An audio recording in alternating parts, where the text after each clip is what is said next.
La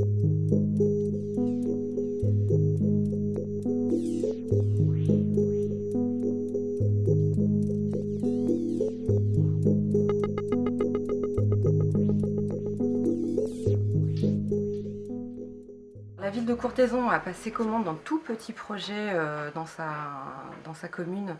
pour réhabiliter une ancienne forge en office de tourisme. C'est un projet très ambitieux parce qu'ils étaient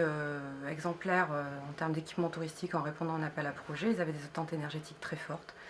sur une emprise toute fine avec beaucoup de contraintes, et des contraintes notamment patrimoniales. Et on a confié à l'équipe d'Aurélie et Brice le projet de réhabilitation avec beaucoup d'exigences, et ils ont pris le projet à bras le corps sans avoir vraiment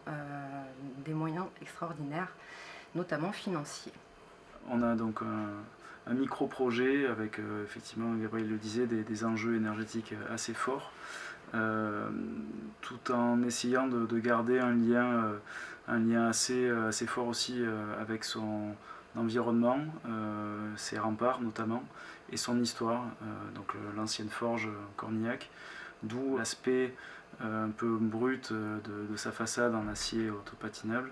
qui est un élément de rappel de l'histoire qu'on trouvait assez intéressant. Et puis avec un niveau architectural, un contraste entre le traitement déjà de la façade principale, donc sur rue, qui fait vraiment appel pour l'office de tourisme et qui met en valeur les produits du terroir, du territoire. Et puis un dialogue avec le cœur d'îlot sur sa façade arrière, donc avec un esprit beaucoup plus sobre. Et à l'intérieur de ce petit office du tourisme, on a voulu chercher un maximum de lumière naturelle et de luminosité, ainsi que l'apport du bois qui nous permettait de créer le lien entre le dedans et le dehors. La volonté a été de dialoguer avec les usagers aussi beaucoup pour avoir une adéquation optimale entre les besoins de la commune et des usagers et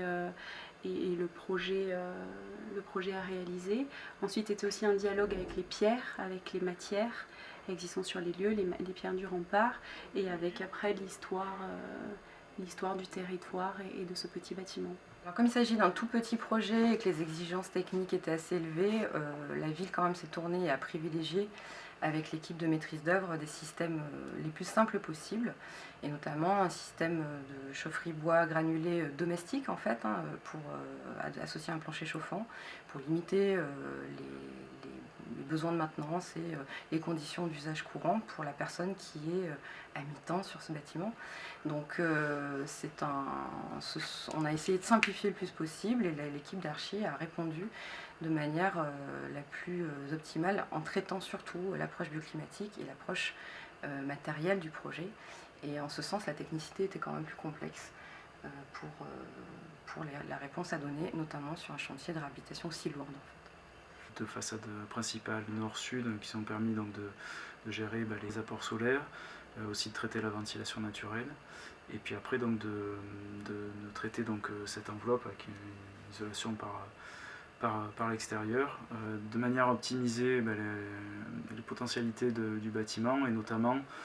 son inertie, parce qu'on a des parois très épaisses, on est entre deux mitoyens, et du coup maximiser l'inertie du bâtiment et s'en servir